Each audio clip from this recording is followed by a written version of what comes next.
We're going to unbox the Honda WX10 petrol pump. So it doesn't tell you in a lot of the information, even in the store that I bought it from, what you actually get with it. So this is primarily important to find out what you get with it. So obviously you get the pump and instruction manual. That's the filter for the drafting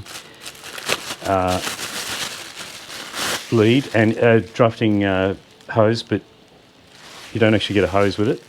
And with these, usually when you buy a pump, the size of the filters is the correct size to not let debris through the filter. So it's important to use the correct filter for the drafting hose. And then product registration. And then the last bit is, that's all that's in there. The last bit is these accessories that you get. Now it doesn't explain exactly what you get, but let's go through it. So we do have 3 hose clamps. They're just the 25 millimeters or 1-inch hose clamps. By the way, this is a 1-inch drafting and 1-inch outlet. It comes with a spark plug removal tool and an Allen key. So there's the Allen key and the spark plug tool. Now, it doesn't come with what most people put on is cam lock fittings, but you can put it whatever you want on there. So it comes with these 2 fittings which are fairly universal. I've seen them on many pumps, and what you do is you put the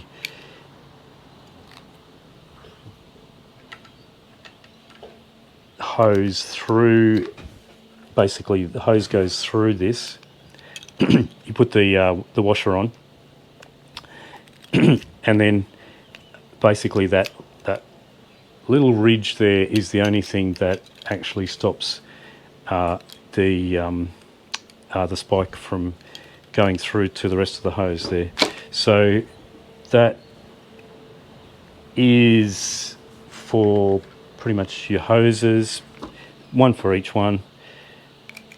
I don't really like these fittings because these fittings can burst really easily. I took one off another pump I've got, and that as soon as I just started unscrewing it, this little ridge here disintegrated. So they're not that great.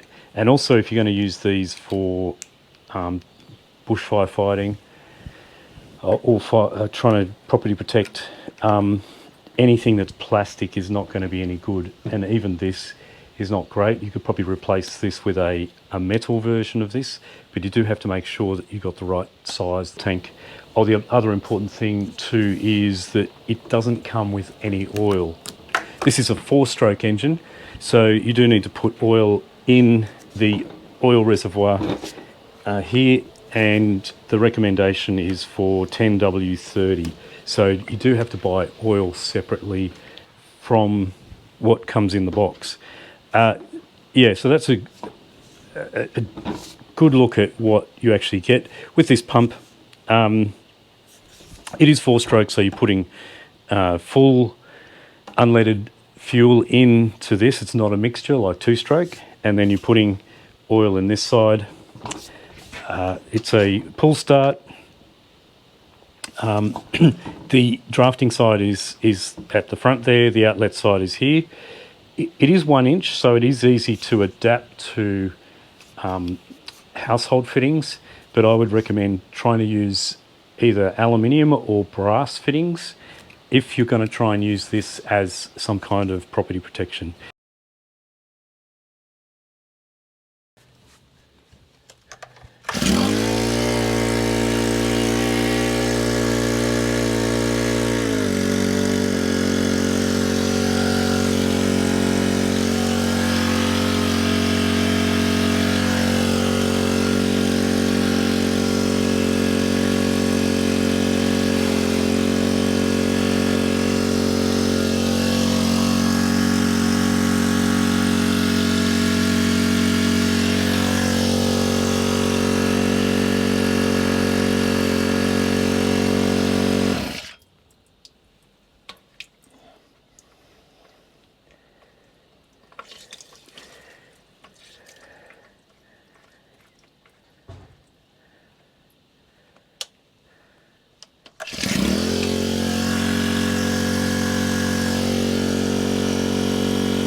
So for first thoughts on this little pump, it's pretty good, even though it doesn't tell you a lot about what comes with it. But as you can see, there's the little flap that if I push that, this is full of water. And because I actually had a heap of pressure coming down into here, I didn't actually need to go in and prime it. It automatically primed itself. And you can probably see it's now, that water's now dripping out because there's no pressure behind it, but it actually was really good at priming itself, so I didn't even need to prime it. In fact, I had it go a little bit and there was a little bit of water coming out, so you just got to make sure that that is super tight. And when I first started running it, the delivery started going out straight away, so I would definitely try and look at getting some sort of ball cock or valve that actually just turns off your delivery until you're ready to deliver the water, because otherwise it will just be pumping out water as soon as you turn it on. And sometimes you might not need that for 5-10 minutes or so.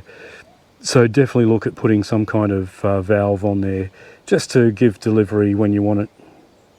But apart from that, started pretty much first time. Just got to get a combination of the choke and the throttle right, and then just have it primed. And as you can see there, there's a little bit of air in the fuel there. So just have it primed, and then just adjust the throttle and the choke to suit. But all in all, quite happy with that, and that should be a really good little investment for just doing any little bushfire fighting.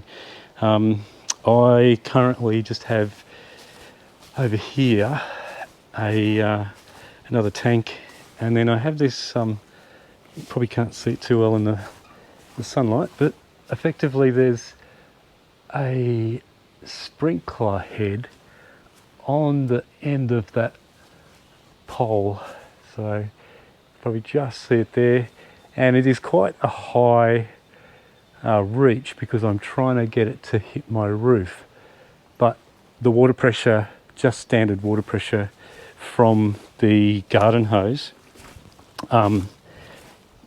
basically comes into this, so I can remote turn on the fire sprinkler. At the back here, the water pressure isn't so good, but if I was to connect up the pump to this and using a static water service or any kind of water supply, I should be able to pump into that sprinkler head really well.